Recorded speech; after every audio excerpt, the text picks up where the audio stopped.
Praise the lord. ఈరోజు మీకోసం జీవము గల దేవుని మాట. సామెతల గ్రంథము 11వ అధ్యాయము 28వ వచనము. ధనమును నమ్ముకున్నవాడు పాడైపోవును, నీతిమంతులు చిగురుటాకు వలె వృద్ధి పొందుదురు.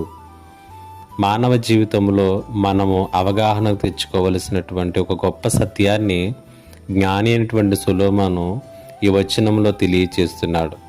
ధనమును నమ్ముకునేవాడట పాడైపోతాడట, నీతిమంతులు చిగురాకు వలి వృద్ధులుతారంట.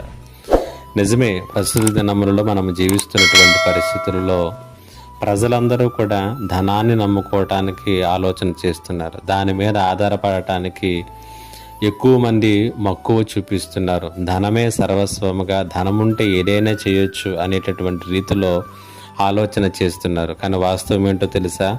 దాన్ని నమ్ముకునేటటువంటి వారు పాడైపోతారని చెబుతుంది. అనగా అది ఎప్పుడు మనతో ఉంటుందో, ఎప్పుడు విడిచిపెట్టిపోతుందో మనకు తెలియదు. అయితే దానికంటే గొప్పది ఏంటో తెలియచేస్తున్నాడు.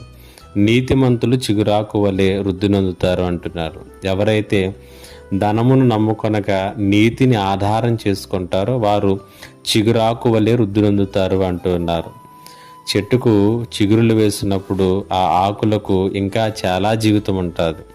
అలాగుననే నీతిమంతులట ఎల్లప్పుడూ కూడా చిగురాకు వలె వారు దినదిన అభివృద్ధి పొందుతూ ఉంటారట. కాబట్టి ఈ లోకంలో దేవుని పిల్లలముగా మనము ఆధారం చేసుకోవలసింది ధనాన్ని కాదు, నీతిని. మనము ఆనుకోవలసినటువంటిది, మనము నమ్ముకోవలసినటువంటిది ఈ లోకంలో మన అవసరాలకు ఉపయోగపడేటటువంటి ధనాన్ని కాదు, కానీ మనకు అన్ని విషయములలోనూ సహాయం చేయగలిగినటువంటి నీతిని, యథార్థతను.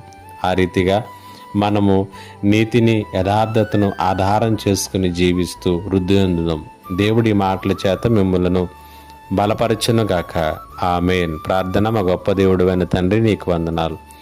ఈ మాటల చేత బిడ్డలందరినీ కూడా బలపరిచి ఈ లోకములో ఏవి ప్రాముఖ్యమైనటువంటివో, ఏవి అవసరమైనటువంటివో గ్రహించే జ్ఞానాన్ని ఇచ్చి నడిపించమని యేసు నామములో అడుగుచున్నాను తండ్రి.